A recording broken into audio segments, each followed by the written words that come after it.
Congress party తలుపు తడుతూ ఉన్నారు. వాళ్ళకు జరిగిన సమస్యల గురించి చెప్తా ఉన్నారు. ఇది చంద్రబాబు నాయుడు తట్టుకోలేకపోతా ఉన్నాడు. ఇది చంద్రబాబు నాయుడు ఇది తట్టుకోలేకపోతా ఉన్నాడు కాబట్టి ప్రతిపక్ష పార్టీని అణచివేయాలని చూస్తూ ఉన్నాడు. తద్వారా ప్రజల గొంతును నొక్కేయాలి అని చెప్పి తాపత్రయపడతా ఉన్నాడు. దీనికోసం చంద్రబాబు నాయుడు గారు విచ్చలవిడిగా అధికార దుర్వినియోగానికి పాల్పడుతూ ఉన్నాడు.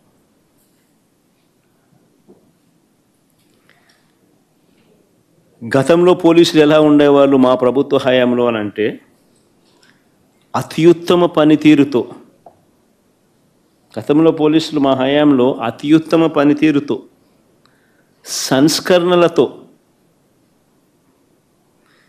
పీపుల్ ఫ్రెండ్లీ పోలీసింగ్తో తలెత్తుకొని పోలీసులు పనిచేసే పరిస్థితులు గతంలో ఉండేవి. స్పందన అనే కార్యక్రమం ఉండేది. ఆ స్పందన అనే కార్యక్రమంలో వైఎస్ఆర్ కాంగ్రెస్ పార్టీకి సంబంధించిన వాళ్ళ సమస్యల కన్నా తెలుగుదేశం పార్టీ వారికి సంబంధించిన సమస్యలు ఎక్కువగా పోలీసులు సాల్వ్ చేసేవాళ్ళు, కలెక్టర్లు సాల్వ్ చేసేవాళ్ళు. ఆ రకంగా ఎక్కడా కూడా వివక్ష అనేది చూపకుండా ఎవరికి ఏ సమస్య వచ్చినా కూడా పోలీసింగ్ అనేది కానీ సమస్యలు సాల్వ్ చేయడం కానీ తలెత్తుకొని చేసే పరిస్థితులు గతంలో ఉండేటివి అధికారులకి. ఈరోజు ఆ అధికారుల పరిస్థితి ఏమిటి అని అంటే చంద్రబాబు నాయుడు గారి మాట ఏ పోలీస్ అధికారైనా కూడా వినకపోతే వాళ్ళ పరిస్థితి ఏమిటి అని అంటే డీజీ స్థాయిలో ఉన్న అధికారి సైతం పిఎస్ఆర్ ఆంజనేయులు డీజీ స్థాయి అధికారి, ఈయన మాట వినకపోతే తప్పుడు కేసులు పెట్టి అరెస్ట్ చేశారు. మరో డీజీ స్థాయి అధికారి సునీల్ కుమార్ను, మరో అడిషనల్ డీజీ సంజయ్ను, దళిత ఆఫీసర్లు వీళ్ళంతా, ఇంకొక బీసీ ఆఫీసర్ ఐజీ కాంతి రాణా టాటాను, డిఐజీ ఎస్సీ అధికారి విశాల్ గున్ని, వీరందరిపై తప్పుడు కేసులు పెట్టి సస్పెండ్ చేయించారు. ఎందరో ఎస్పీ స్థాయి అధికారులపై తప్పుడు కేసులు పెట్టి విచారణ పేరుతో వేధిస్తూ ఉన్నారు. వీరు కాక నలుగురు నాన్ క్యాడర్ ఎస్పీలు, ఒక కమాండెంట్ స్థాయి అధికారి, 22 మంది అడిషనల్ ఎస్పీలు, 55 మంది డిఎస్పీలకు పోస్టింగులు లేవు. మరో 6 డిఎస్పీలు, 3 అడిషనల్ కమాండెంట్లు, 2 అసిస్టెంట్ కమాండెంట్లు కూడా హెడ్ క్వార్టర్లో రిపోర్టింగ్ చేయిస్తూ ఉన్నారు.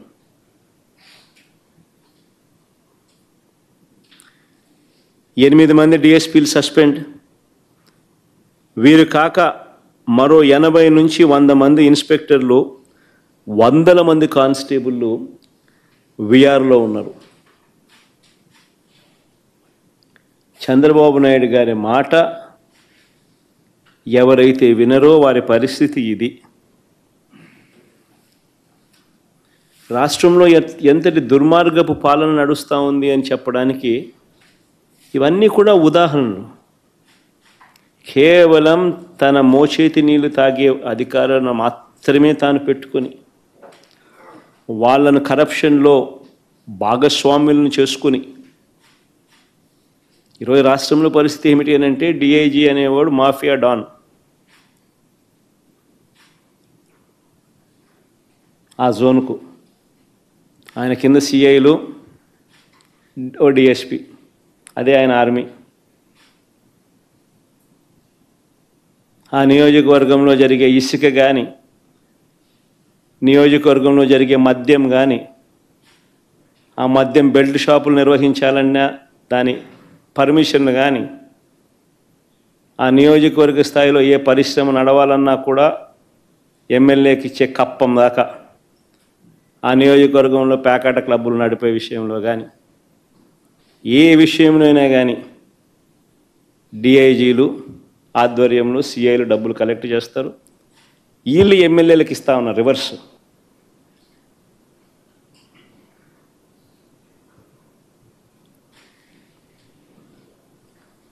సగం వీళ్ళకి ఇస్తూ ఉన్నారు, సగం పైకి పెద్దబాబుకు చిన్నబాబుకు తీసుకొని పోతా ఉన్నారు.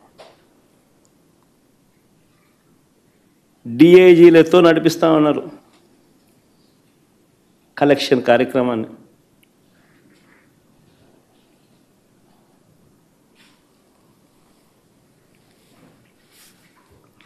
ఇవన్నీ చూసి భరించలేక కొంతమంది ఐపీఎస్ అధికారులు ఈ మధ్యకాలంలోనే చూసాం.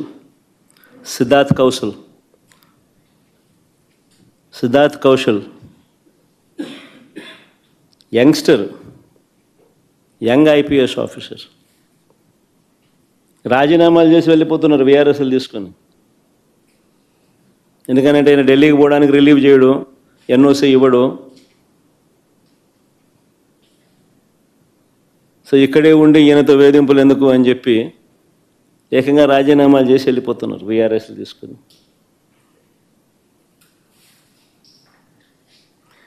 ఏ ప్రభుత్వమైనా గట్టిగా పని చేస్తే, ఏ ప్రభుత్వంలో అయినా పోలీసు వ్యవస్థ అన్నది గట్టిగా ఉంటే నేరాలు చేసేవాళ్ళు రాష్ట్రం వదిలిపెట్టి వెళ్ళిపోతారు.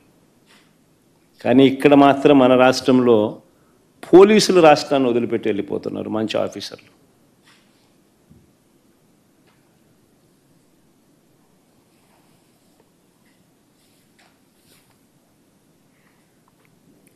నేను అడుగుతా ఉన్నా, చంద్రబాబు నాయుడు గారు ఇన్ని సంవత్సరాలు 45 ఏళ్ళ ఇండస్ట్రీ అంటాడు, ఇన్ని సంవత్సరాల రాజకీయ జీవితం అంటాడు. నేను అడుగుతా ఉన్నా, చంద్రబాబు నాయుడు గారికి రాజకీయ పార్టీకి మౌలికంగా ఉన్న హక్కులు ఏమిటో చంద్రబాబు నాయుడు గారికి తెలియదా అని అడుగుతా ఉన్నా.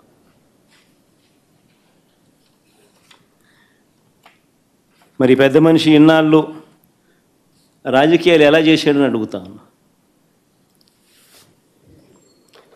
మీటింగులు పెట్టుకోవడము, ప్రజల దగ్గరకు వెళ్ళడము, ప్రజలను చైతన్యవంతులను చేయడము, ఇవన్నీ రాజకీయ పార్టీలకు ఉన్న హక్కులు కావా అని అడుగుతా ఉన్నా.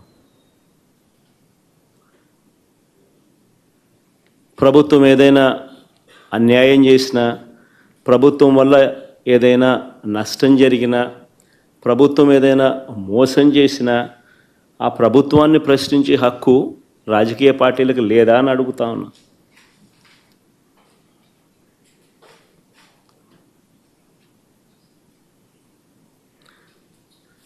ఈ రాష్ట్రంలో నిజంగా ప్రజాస్వామ్యం అనేది ప్రమాదకర పరిస్థితుల్లో ఉంది. ఇది చెప్పడానికి నిన్నటి గుడివాడ ఘటనే ఒక కళ్ళ ఎదుట కనిపిస్తూ ఉన్న సాక్ష్యం. నిన్న గుడివాడలో అక్కడి స్థానిక జెడ్పీటీసీ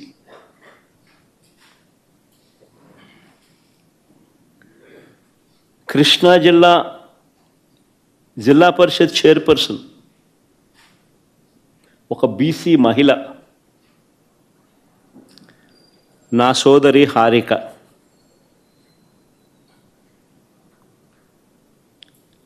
ఈ టీడీపీ సైకోలు అనాలనో, చంద్రబాబు నాయుడు గారి సేడిజంలో భాగస్థులైన సేడిస్టులు అనాలనో కానీ, ఈ టీడీపీ సైకోలు కర్రలతో, రాళ్లతో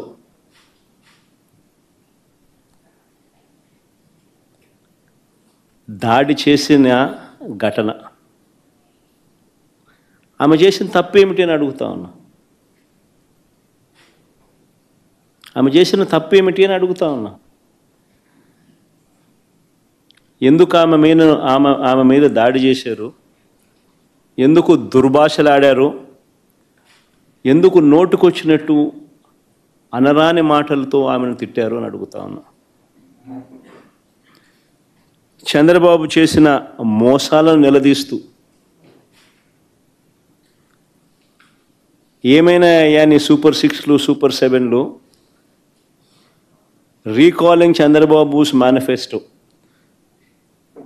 చంద్రబాబు నాయుడు గారి మేనిఫెస్టోను గుర్తు తెచ్చుకుంటూ అనే కార్యక్రమంలో పాలుపంచుకుంటూ చంద్రబాబు నాయుడు గారిని ఈ సంవత్సర కాలంలో జరిగిన నష్టం, మా ప్రజలకు, మాకు, మా వాళ్లకు ఇంత నష్టం జరిగింది అని చంద్రబాబు నాయుడు గారిని ప్రశ్నించే ఈ కార్యక్రమం ఏర్పాటు చేస్తే ఆ కార్యక్రమానికి వెళ్తూ ఉందేమో.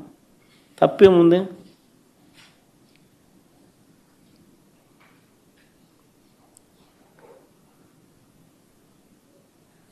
సాయంత్రం 5 గంటలకు మొదలైంది ఈ మీద దాడి. దారిలో పోతా ఉంటే కారును అడ్డగించినారు. 5 గంటలకు మొదలైతే 6:30 వరకు ఈ దారి కొనసాగింది. ఆమెను కారులో కూర్చోబెట్టి ఆమె భర్తను కారులో ఉంచి కారులో ఉండగా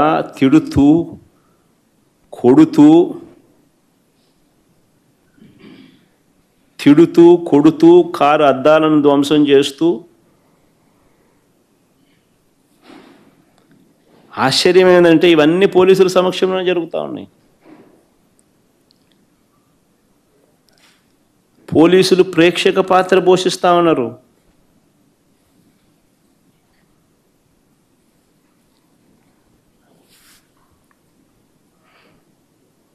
నేను అడుగుతా ఉన్నా, ఇదే చంద్రబాబు నాయుడు గారిని అడుగుతా ఉన్నా, ఒక బీసీ మహిళ, ఆమెకు ఆత్మగౌరవం లేదా?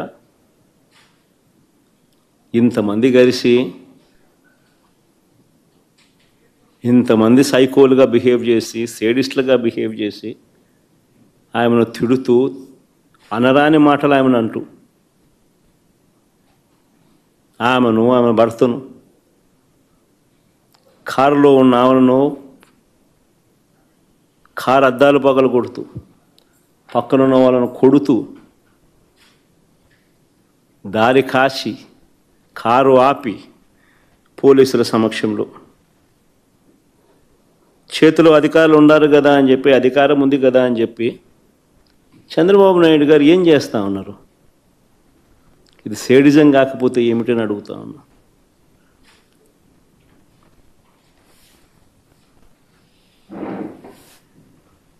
పైగా ఇంతటి హేయమైన దాడి చేసి, సిగ్గు లేకుండా దుర్భాషలాడి ఒక బీసీ మహిళను, నా చెల్లి హారికను పట్టుకొని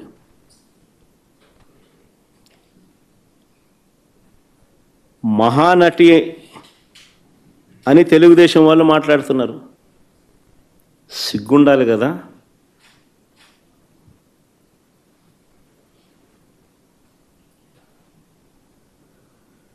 మీరు తప్పు చేసి అనకూడని మాటలు మీరంటూ కారద్దాలు పగులు కొట్టి దాడి చేసి ఆమెను మహానటి అంటారు.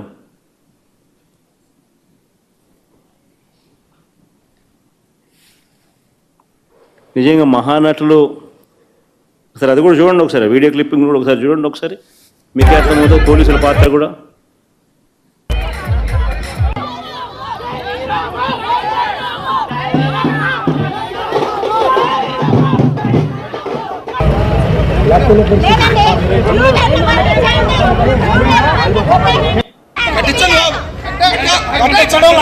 జరగాల్సిందే కట్టాలాగా.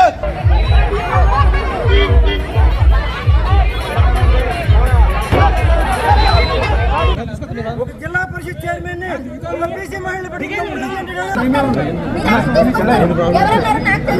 అలాగే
ఆశ్చర్యం నిజంగా.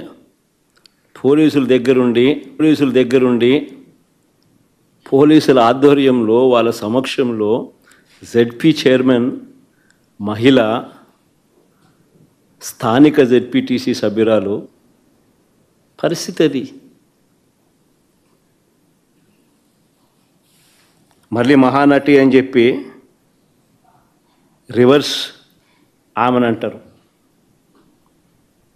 ఎవరు మహానటులు? దానవీర సూరకర్ణ కన్నా గొప్పగా యాక్టింగ్ చేస్తూ ఉన్నాడు చంద్రబాబు నాయుడు. ఎన్టీఆర్ ఎక్కడికి వెళ్ళిపోవాలి, చంద్రబాబు నాయుడు గారు లైవ్ యాక్షన్ ముందు. ఈ ఘటనలో నాగార్జున యాదవ్ అనే మరో జెడ్పీటీసీ భర్తను కూడా కొట్టారు దారుణంగా.